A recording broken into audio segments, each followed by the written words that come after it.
เรื่องมันโลกุติโมเตเถระเอโกติโมตัสสิกานาเกเตสัมปะกันมุขะปะริมายะนุติสายะธา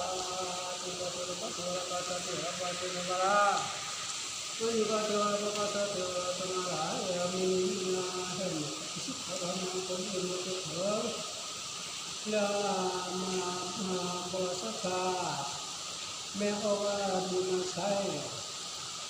อาบาวงอนุวงเมโอวานางโมนางน้ำฟ้านิตา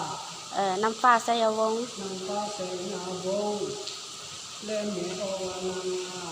นางน้ำฝนนางนำฟ้าสยาวงและเมโอวานางนาสีวันศรีมีวง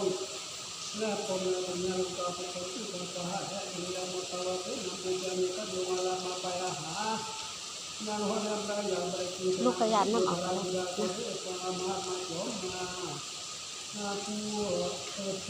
ตายไปผู้นั้นเนาะปูนันพัดผู้นั้นพัดญาลาพัดพัดพอเต่าทิดอ่อนจันทร์ทิดอ่อนจันทร์และเขาจะสอนสามคนแต่ไปกับที่เป็นประทับใจจำเป็นต้องรู้จัก